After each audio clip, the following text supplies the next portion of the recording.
Hi, this is Chante and I have chosen to create a distributed learning experience for second graders titled Exploring Eric Carle.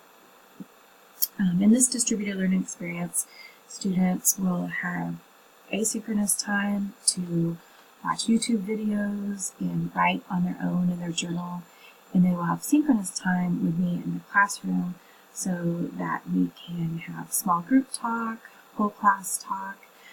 They can do think, pair, share with their table or with their elbow partner so that they can get deeper connections with the learning and be able to share personal experiences to create new meaning. The timeline for this is 2 weeks. This is an author study and it's part of a larger language arts unit. And in the 2 weeks, students will take part in the 4 lessons. So there's 2 lessons a week, lesson 1 and lesson 2, and then lesson 3 and lesson 4. The capstone to this experience is taking a field trip to Waco to the Mayborn Children's Museum, where there is an Eric Carle exhibit, so students can experience his work firsthand and make deeper meaning of their learning. So let's take a look at the different lessons. So this is just the splash page, so you can kind of get an idea of where we're at. And then students will click on to the different lessons. I created this website using Wix. All right, lesson 1 is a flipped assignment where they will be able to watch 5 different videos of popular Eric Carle books. They'll be requested to pick their favorite 2 and to be able to identify the main character and what the character wants for a think, pair, share discussion with their elbow partner in class the following Tuesday. The following lesson, lesson 2, later on in the week, is focusing on the actual author himself, the author and illustrator. And we're going to talk about the difference between a biography and an autobiography, and rewatch parts of the video Picture Writer, which is about his life. And then students will use a website in their table groups to come up with the answers to the questions that are general biographical information about Eric Carle. At the end, they will draw a picture of Eric Carle with their favorite story character in their writer's notebook. The following week, we'll start lesson 3. And lesson 3 focuses on the book, The Grouchy Ladybug. This is for helping kids identify feelings and talk about different ways that they can react to their feelings. If they need to revisit The Grouchy Ladybug, I have a link to a YouTube reading with the pictures on it. All of the YouTube videos have been screened to make sure that they are okay for kids to watch.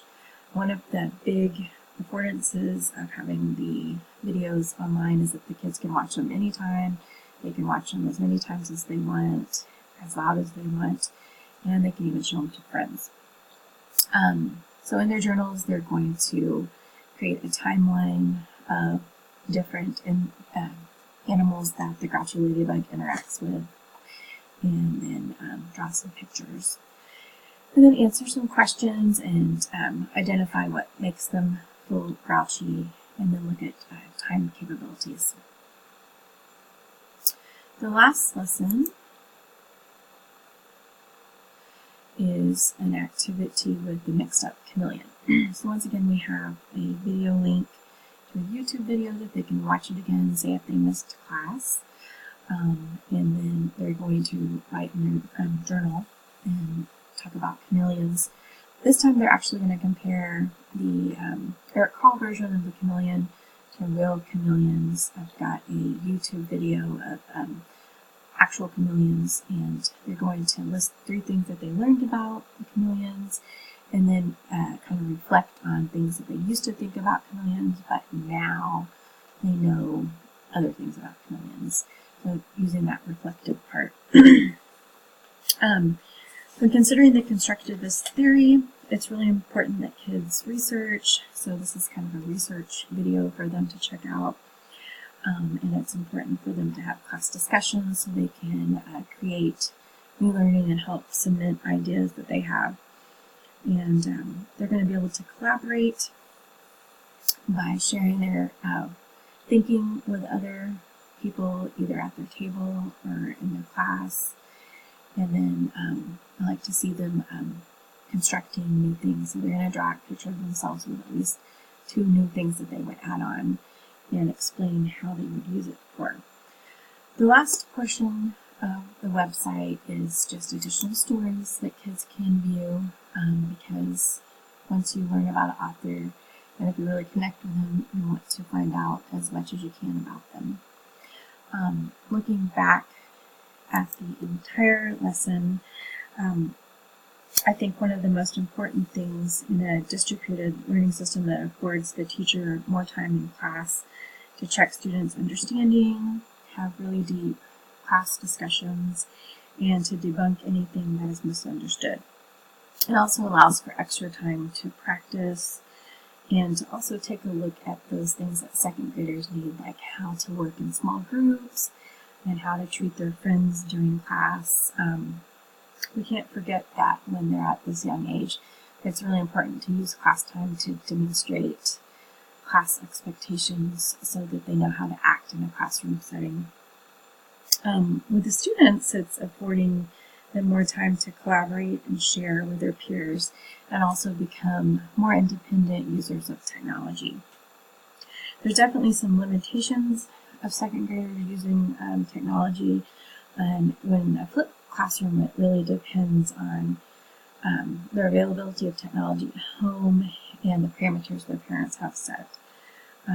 Therefore, I chose to use very minimal technology outside classroom requests from them. So hopefully their parents can see their technology use as a positive thing to motivate them to learn. And this is also something they would do at home. A lot of kids watch videos on YouTube, and so this isn't too far out of the wheelhouse for parent expectations. I hope you enjoyed my presentation, and I really enjoyed the world of Eric Carle. Thank you.